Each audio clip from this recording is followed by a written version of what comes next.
Chapter 15. Emerging from the Earth.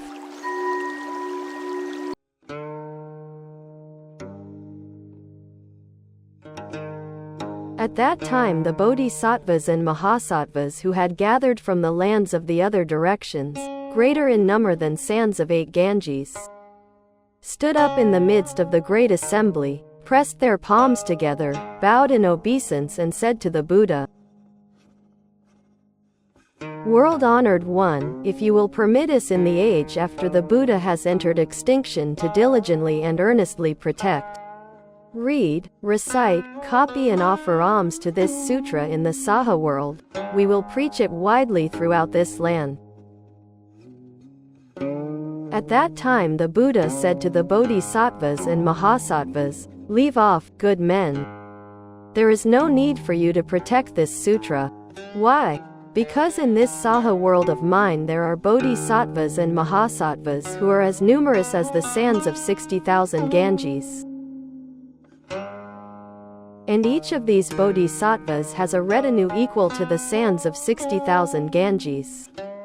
After I have entered extinction, these persons will be able to protect, read, recite, and widely preach this sutra."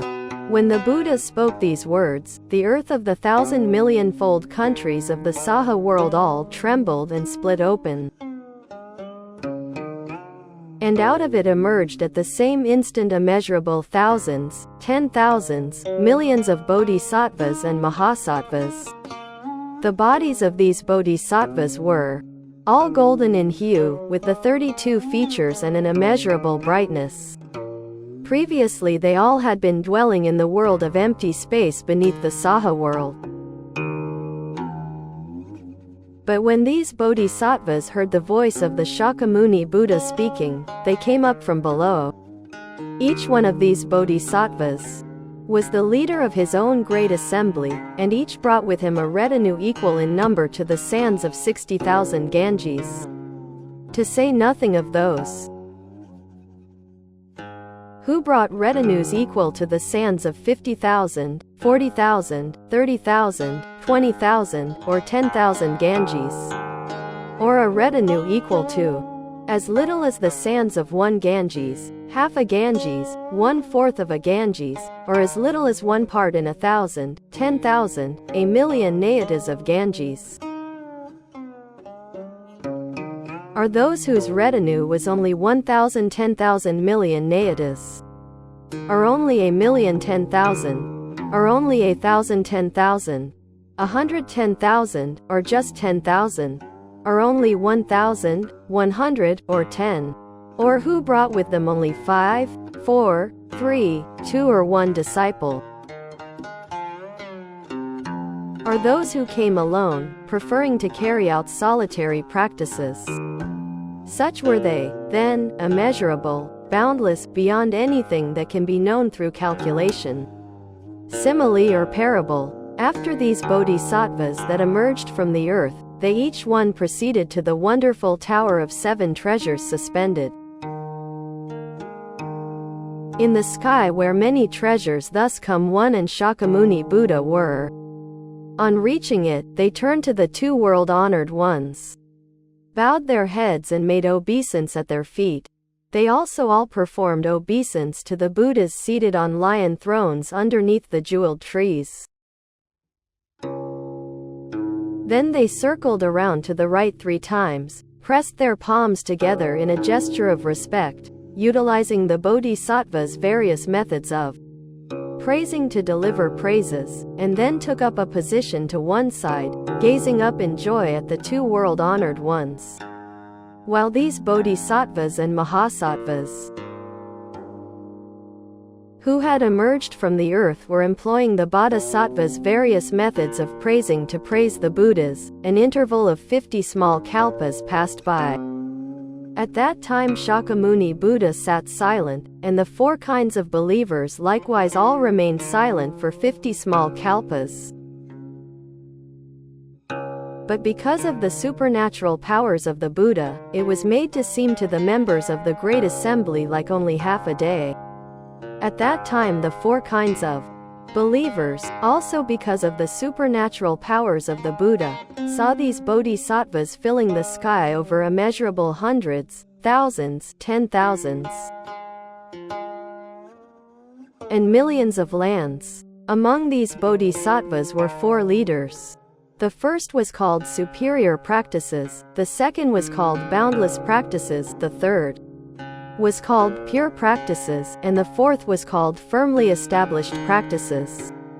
These 4 bodhisattvas were the foremost leaders and guiding teachers among all the group. In the presence of the great assembly, each one of these pressed his palms together, gazed at Shakyamuni Buddha and inquired, "World-honored one, are your illnesses few? Are your worries few? Are your practices proceeding comfortably? Do those whom you propose to save readily receive instruction? Does the effort not cause the world-honored one to become weary and spent?" At that time the 4 great bodhisattvas spoke in verse form saying, "Is the world-honored one comfortable, with few illnesses, few worries? In teaching and converting living beings, can you do so without fatigue and weariness? And do living beings receive instruction readily or not? Does it not cause the world-honored one to become weary and spent?" At that time in the midst of the great assembly of bodhisattvas the world-honored one spoke these words, just so, good men. The thus come one is well and happy, with few ills and few worries. The living beings are readily converted and saved, and I am not weary and spent. Why? Because for age after age in the past the living beings have constantly received my instruction, and also they have offered alms and paid reverence to the Buddhas of the past and have planted various good roots. So when these living beings see me for the first time and listen to my preaching, they all immediately believe and accept it, entering into the wisdom of the thus come one, with the exception of those who earlier practiced and studied the lesser vehicle. And now I will make it possible for these persons to listen to this sutra and enter the wisdom of the Buddha." At that time the 4 great bodhisattvas spoke in verse form, saying, "Excellent, excellent, great hero, world-honored one. The living beings are readily converted and saved. They know how to inquire about the most profound wisdom of the Buddha, and having heard, they believe and understand it. We are accordingly overjoyed." At that time the world-honored one praised the great bodhisattvas who led the group, saying, "Excellent, excellent, good men. You know how to rejoice in your hearts for the thus come one." At that time the Bodhisattva Maitreya and the multitude of bodhisattvas, equal in number to the sands of 8,000 Ganges, all thought to themselves, "Never in the past have we seen or heard of such a great multitude of bodhisattvas and mahasattvas as these who have emerged from the earth, and now stand before the world-honored one pressing their palms together, offering alms, and inquiring about the thus come one." At that time the Bodhisattva and Mahasattvas Maitreya, knowing the thought that was in the minds of the bodhisattvas as numerous as the sands of 8,000 Ganges, and wishing also to resolve his own doubts, pressed his palms together, turned to the Buddha and made this inquiry in verse form. Immeasurable thousands, 10,000s, millions, a great host of bodhisattvas such as was never seen in the past. I beg the most honored of 2-legged beings to explain where they have come from, what causes and conditions bring them together. Huge in body, with great transcendental powers, unfathomable in wisdom, firm in their intent and thought, with the power of great perseverance, the kind living beings delight to see. Where have they come from? Each one of these bodhisattvas brings with them a retinue immeasurable in number like the sands of the Ganges. Some of these great bodhisattvas bring numbers equal to 60,000 Ganges sands. And this great multitude with a single mind seek the Buddha way. These great teachers equal in number to 60,000 Ganges sands together come to offer alms to the Buddha and to guard and uphold this sutra. More numerous are those with followers like the sands of 50,000 Ganges, those with followers like the sands of 40,000, 30,000, 20,000, 10,000, 1,000, 100, or the sands of the single Ganges, half a Ganges, 1/3, 1/4, or only 1 part in 1,000,000 10,000. Those with 1,000, 10,000 nayadas, 10,000, 1,000,000 disciples, or 500,000th are more numerous still. Those with 1,000,000 or 10,000 followers, 1,000 or 100, 50 or 10, 3, 2 or 1, or those who come alone without followers, delighting in solitude, all coming to where the Buddha is. They are even more numerous than those described above. If one should try to use an abacus to calculate the number of this great multitude, though he spent as many kalpas as Ganges sands, he could never know the full sum. This host of bodhisattvas with their great dignity, virtue and diligence, who preached the law for them, who taught and converted them and brought them to this, under whom did they first set their minds on enlightenment? What Buddha's law do they praise and proclaim? What sutra do they embrace and carry out? What Buddha way do they practice? These bodhisattvas possess transcendental powers and the power of great wisdom. The earth in 4 directions trembles and splits, and they all emerged from out of it. World-honored one, from times past I have seen nothing like this. I beg you to tell me where they come from, the name of the land. I have constantly journeyed from land to land, but never have I seen such a thing. In this whole multitude there is not one person that I know. Suddenly they have come up from the earth. I beg you to explain the cause. The members of this great assembly now, the immeasurable hundreds, thousands, millions of bodhisattvas, all want to know these things regarding the causes that govern the beginning and end of this multitude of bodhisattvas, possessor of immeasurable virtue, world-honored one, we beg you to dispel the doubts of the assembly. At that time, the Buddhas who were emanations of Shakyamuni Buddha and had arrived from immeasurable thousands, 10,000s, millions of lands in other directions, were seated cross-legged on lion seats under the jeweled trees in the 8 directions. The attendants of these Buddhas all saw the great multitude of bodhisattvas who had emerged from the earth in the 4 directions of the 1,000,000,000-fold world and were suspended in the air. And each one said to his respective Buddha, "World-honored one, this great multitude of immeasurable, boundless asamkayas of bodhisattvas, where did they come from?" At the time each of the Buddhas spoke to his attendants, saying, "Good men, wait a moment. There is a bodhisattva and mahasattva named Maitreya who has received a prophecy from Shakyamuni Buddha that he will be the next thereafter to become a Buddha. He has already inquired about this matter and the Buddha is now about to answer him. You should take this opportunity to listen to what he says." At that time Shakyamuni Buddha said to the bodhisattva Maitreya, "Excellent, excellent, Ahita, that you should question the Buddha about this great affair. All of you with a single mind should don the armor of diligence and determine to be firm in intent. The thus come one wishes now to summon forth and declare the wisdom of the Buddhas. The freely exercised transcendental power of the Buddhas, the power of the Buddhas that has the lion's ferocity, the fierce and greatly forceful power of the Buddhas." At the time the world-honored one, wishing to state his meaning once more, spoke in verse form, saying, Be diligent and of a single mind, for I wish to explain this affair. Have no doubts or regrets.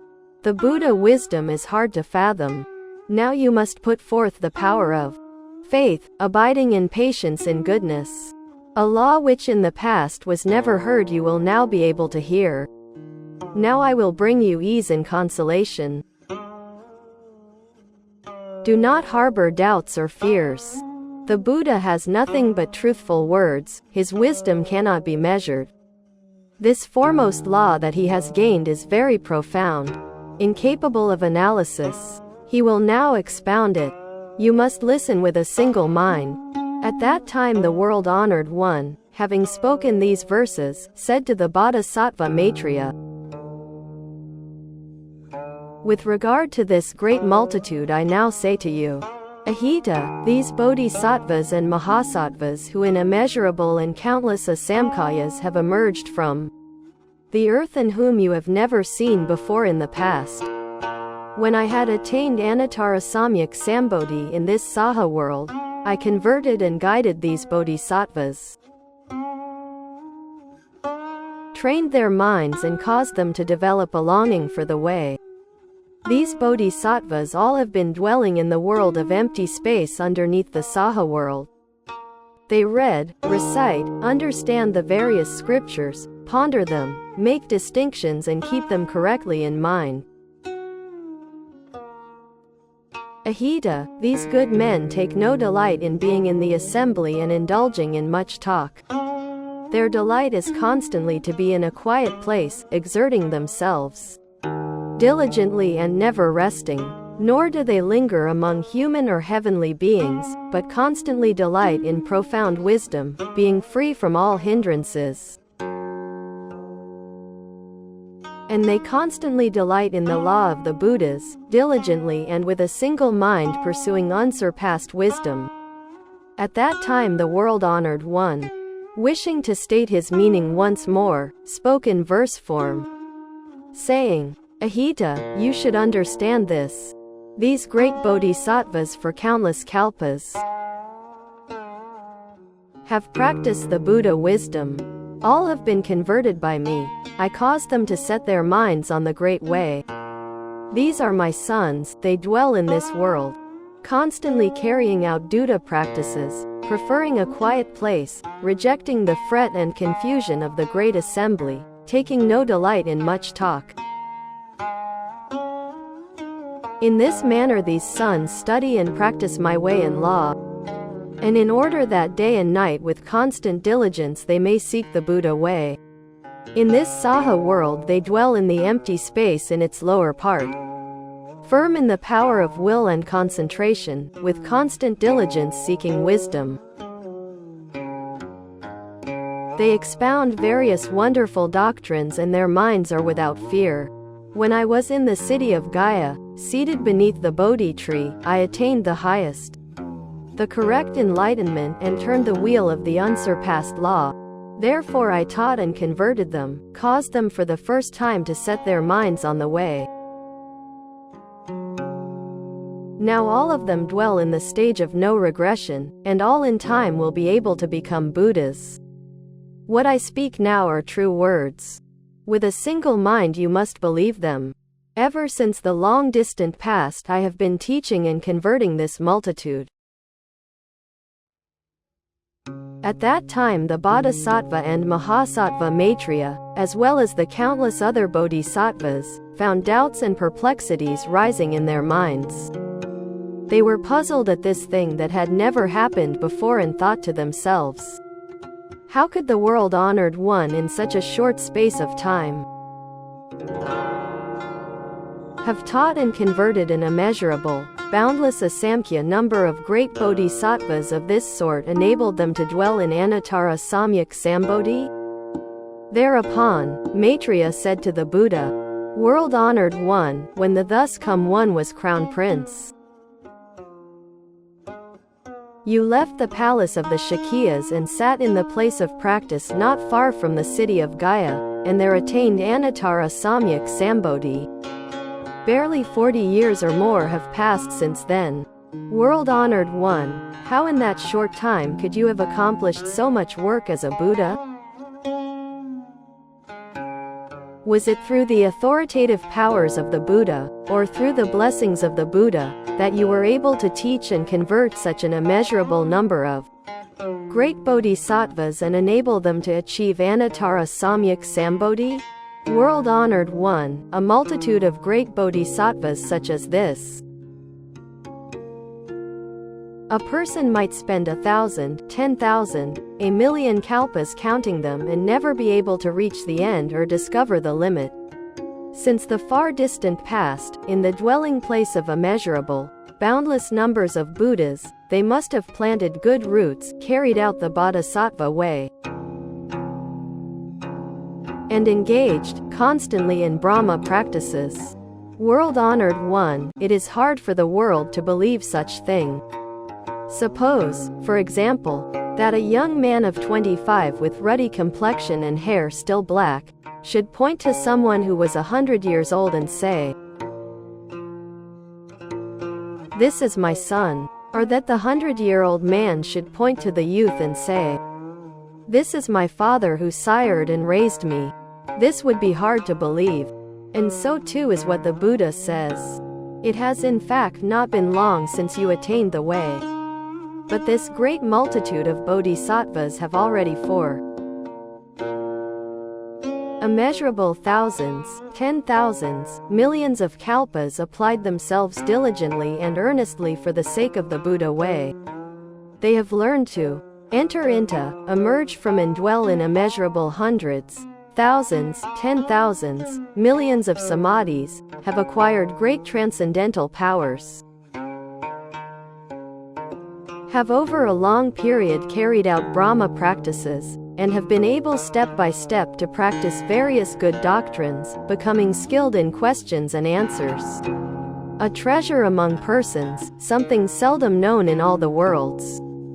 And today, world-honored one, you tell us that, in the time since you attained the Buddha way, you have caused these persons for the first time to aspire to enlightenment, have taught, converted and led them, and directed them toward Anuttara Samyak Sambodhi. World-honored one, it is not long since you attained Buddhahood, and yet you have been able to carry out this great meritorious undertaking.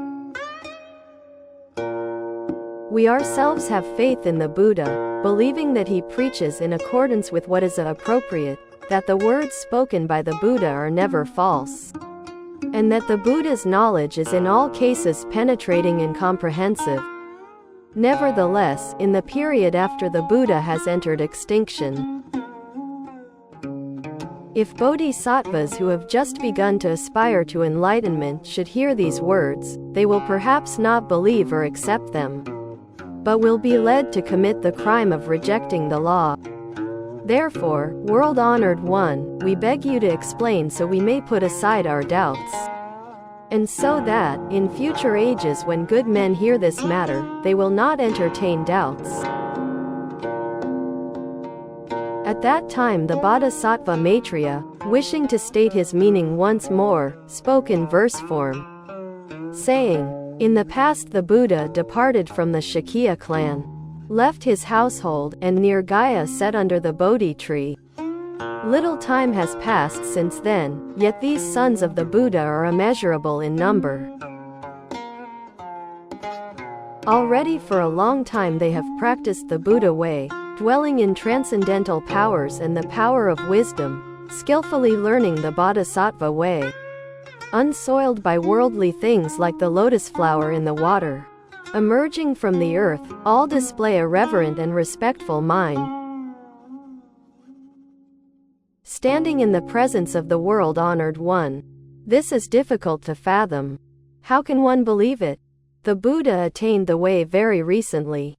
Yet those he has helped to gain success are so many. We beg you to dispel the doubts of the assembly, to make distinctions and explain the truth of the matter. It is though a young man just turned 25 were to point to a 100-year-old man with gray hair and wrinkled face and say, "I sired him." And the old man were to say, "This is my father." The father youthful, the son old. No one in the world could believe this. World-honored one, your case is similar. Only very recently you attained the way. These bodhisattvas are firm in will, in no way timid or immature. For measurable kalpas they have been practicing the bodhisattva way. They are clever at difficult questions and answers, their minds know no fear. They have firmly cultivated a persevering mind, upright in dignity and virtue.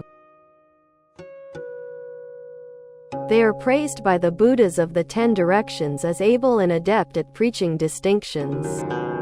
They have no wish to remain among the crowd, but constantly favor a state of meditation, and in order to seek the Buddha way they have been dwelling in the space under the earth.